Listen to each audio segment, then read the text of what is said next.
Hello, everyone. Welcome to Founders Grit, sponsored by Gaper.io. My name is Ravel Shiraz, and today we are with Dr. Ryan Hungy. How are you, Ryan, today? Doing fantastic. A little rainy outside, but pretty good overall. Well, that's good to hear. So let's just jump into this and start by a brief background. Just tell me a brief background about yourself and your work experience, even before Simplify. Yeah. So a little bit about me. I've got an odd background. I'm a doctor. I'm actually an orthodontist. That's where everything started. Prior to that, I've got kind of a cool background. I worked for a little company called Apple out on the West Coast. I was at Cupertino, worked directly for a guy named Ron Johnson, who was the SVP of Apple Retail at the time. It was a cool time to be at Apple. I was there from 2007 to 2008, and I reported directly to him. He reported to Tim Cook, and Tim Cook to Steve Jobs at the time. So it was a really cool time to be there. I was responsible for the front of house workflow. So I came up with the process of triaging people as they walk in the front door because we didn't have any of that. And we got a cluster of people coming in, and it was absolutely crazy. So, obviously the iPhone came out that year. So we kind of went from having a small amount of people in the store, which was still very busy, to an insane amount of people in the store. So I basically said we need to start triaging people, directly routing them to people who know what they were talking about, doing all the transactions in one place from maybe a certain device. We didn't have an app store, so we had to use pocket PCs. At the time, we mounted receipt printers underneath the desks, and then we would literally find 5 or 6 steps to the front door and try to move those people out of the Apple store as well without them knowing, but also having all of their questions and product purchases found. It worked really well, and we got to deploy that in about 300 plus retail locations worldwide, which was really exciting. From there, realized very quickly that a lot of my friends were going into the healthcare business, and realized that their software absolutely sucks. Meaning that they had great clinician software, but they had absolutely terrible business software. So realized I got to go to dental school. I got to go to med school. I got to do one of these things to realize what's actually going on here. And maybe I can get in there and actually fix it. Got to dental school, realized that the biggest problem was, well, they're not teaching anybody business. So that's where Simplify comes from. We decided that we can't teach these doctors business. We don't want to. They want to be clinicians, not business people, right? They have great businesses. It's just they're not run very efficiently. And on top of that, if you can automate a lot of the front desk processes, like scheduling an appointment, getting a lot of your questions answered, processing payments, and getting brought back into the office, well, you can do about 98% of what that front desk needs to do, where then they can focus on the crazy stuff. Hey, you screwed up this appointment. Hey, you screwed up by insurance, which is what they're very good at. It's those things in between that they, it kind of wastes their time. So that's what Simplify does, and that's what we've created and what we're still building to this day for all retail healthcare. Wow, that's very interesting. You've basically shortened the process. Yeah, so absolutely. Yeah. So tell me a little bit about your experience with the remote employment, like both as yourself working remotely and employing remote workers. It's interesting. So we had remote workers from the start of it, like even pre-COVID, which is very interesting. So, we utilize an SDR team, which is they're making scheduling and making appointments for our sales reps overseas. Okay. So, and then we also have some engineers, which I think a lot of companies have overseas as well. All of those things have challenges, but we actually have those people working directly through us. Like we don't actually, have those people through a different company or anything like that. But, actually we have that with other people as well, which works really well too. So, one of the things that we have to work very hard on is creating that culture while people are remote and keeping people connected and feeling like they are very mission driven. So I think we're pretty darn good at that. When COVID hit, everybody went remote. Every single person. We're based out of New York City. We also have an office here in Indiana as well, which is where I'm at today. But we didn't have that at the time that COVID hit. So March of last year, everybody just kind of scattered and went home. We had one test day. That was it. And then everybody's like, and then literally 2 days later, we're like, oh, we're going home for good. So, it was a challenge. It was one of those things where at first there was, how do we keep in touch with each other? Do we leave Zoom on all day to kind of see each other's faces and have quick connections? One of the things I've found that, is tough with remote is remote is fantastic for execution and really tough for planning, because one of a startup's greatest assets is the fact that I could spin my chair around, ask you a question, get an answer, come up with an answer together, and move on. Right? It's speed, and remote takes a lot of that speed access away. Remote's even harder for obviously sales teams, but we've made it. We've been able to survive that as well, and really find new ways to kind of deal with it. That's great. So what's been your takeaway from this experience? Well, the takeaway from this is that, I feel like certain pieces of our team really enjoy being remote. And it's interesting because now we're talking about going back to the office, right? In New York, especially, we've been back in the office. In Indiana, we've been able to social distance because it's easy to find that space. But in New York, we haven't, because it's mostly because of the travel. How do I get to and from the office in a safe manner? So we've allowed all of our employees to stay at home. But what's interesting is finally the other day when I said, hey, by the way, next month, I think we're going about coming back into the office. And almost every single person was like, well, can I have the opportunity to work from home? And they were asking these questions, which is very interesting, because all through COVID, they're like, I can't wait to get back to the office. I want to get back in there and have the camaraderie. But now all of a sudden you blow the horn and everybody wants to come back in. And now everybody's like, oh, can I have a couple days here or a couple days there? So it's just interesting. Some positions I feel like can definitely be remote, right? Customer service teams can be remote.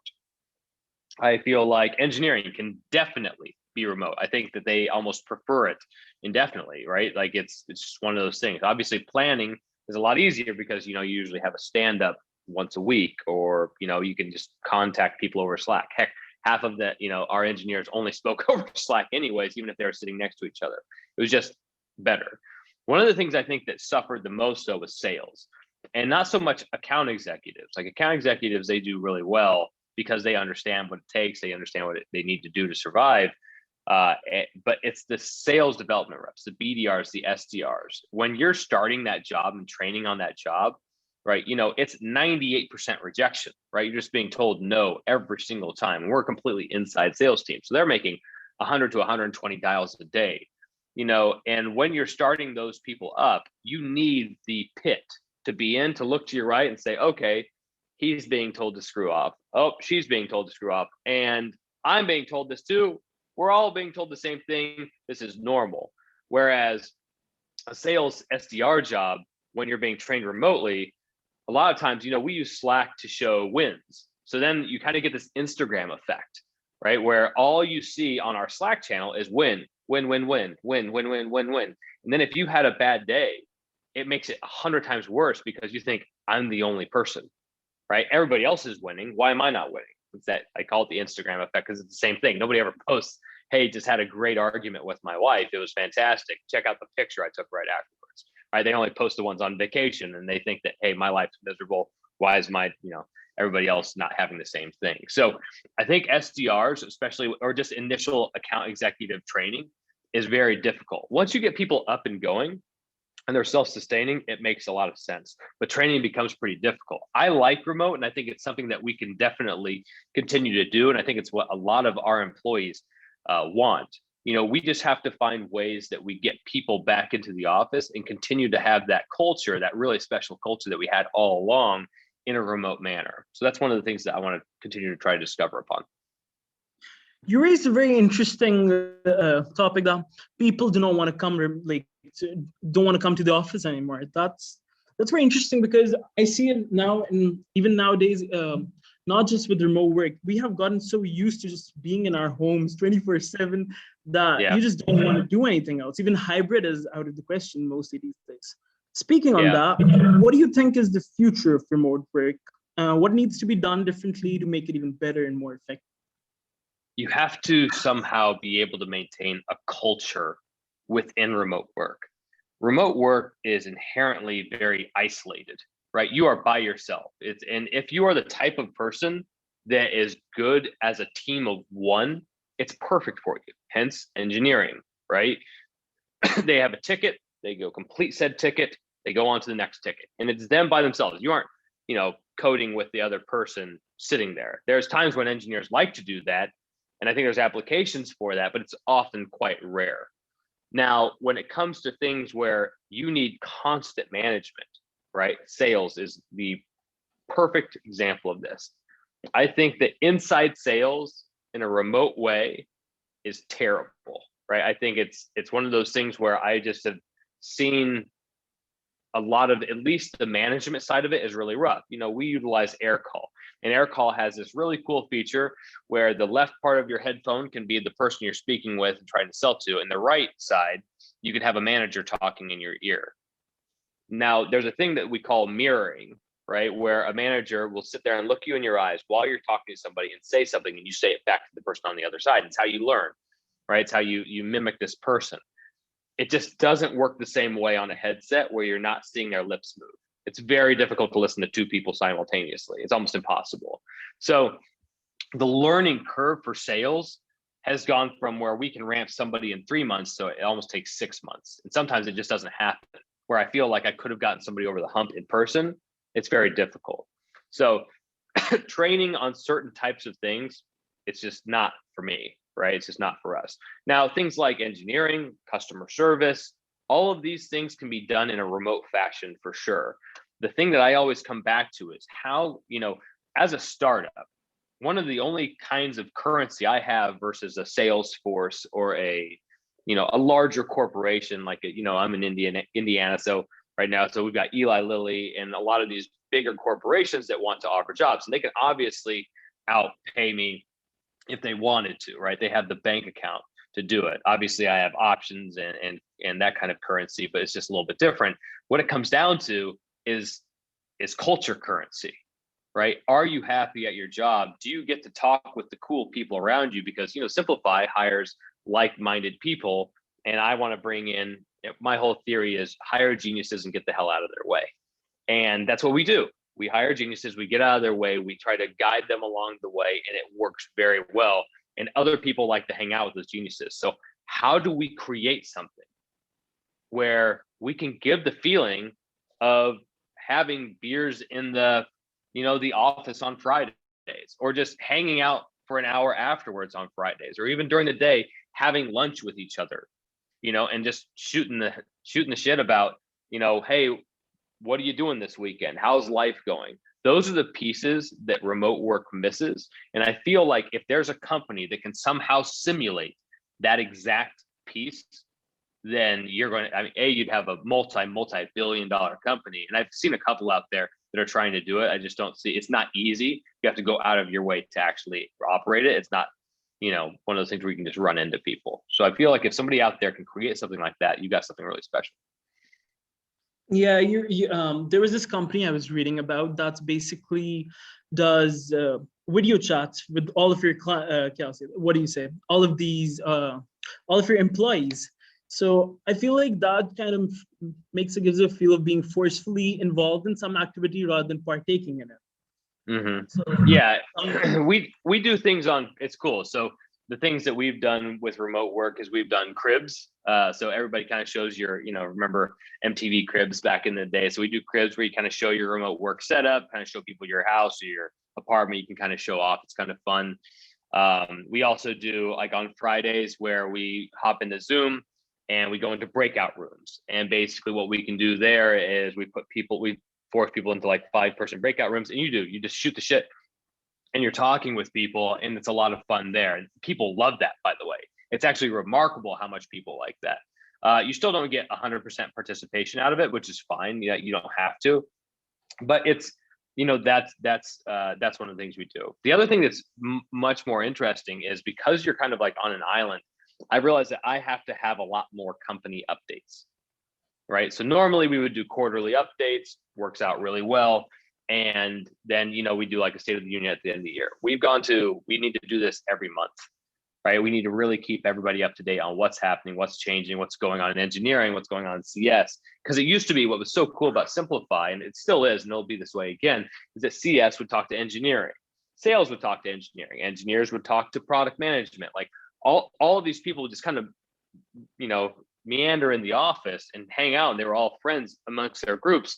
So it would naturally spread information, and it was a lot of fun. So that's really hard to simulate in a remote environment. Wow, that's very interesting. So there are companies like Gaper that help develop, build, and scale products, especially for startups.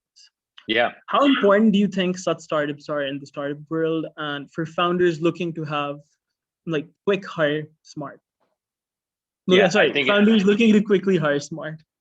no, I think it's a no-brainer. That's how we grew. That's how we got off the ground.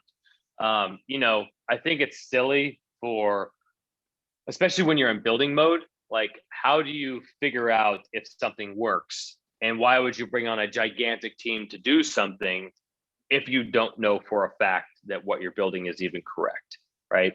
That's the biggest thing I always tell a lot of my friends who are getting ready to start things up. I'm like, hey, they're like, do I hire an engineer? Do I hire a product manager? I'm like, look, you need all of those things. But the problem is, I know you can't afford them, right? So what we do is I highly recommend that people go out there and they work with companies who can help them understand the things they don't know. Because a lot of times they have no technical background either.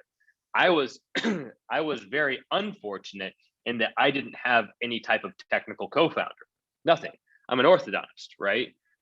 Literally, the way that I grabbed my first couple engineers is I would go into graduate engineering classes at USC, wait for the person to answer the most questions right, and I would beg them to work for me. Like literally, that's how I did it, because that was how I figured out. I'm sure these guys are smart. They're answering all the questions right. Maybe they'll want to work with me as an engineer. And it worked out for me, but it wasn't easy. Whereas, if I could talk with somebody that could walk me through the different pieces of the puzzle that I need in the first place, it would have made me go a lot faster, because it took me a whole basically year and a half to get things up and off the ground technologically. Heck, I raised funds prior to having like an unbelievable tech team. It was very back of the napkin like stuff and we were able to get, a product out that was sticks and glue kind of held together, and people were using it and people were paying for it, but it was nowhere near what it should have been to be scale ready, right? So, I highly recommend people speaking with people who are experienced in building products, because the most dangerous part about building a product, in my opinion, is you don't know what you don't know in that process, and hiring somebody or bringing on a group that can help you with that is, priceless. That's a great saying. You don't know what you don't know. That's very interesting. Yeah. Well, sadly, that was the last question. Thank you so much for joining us, Ryan, today. It was a pleasure hosting you. I hope you have a great day. You as well. Great for being here.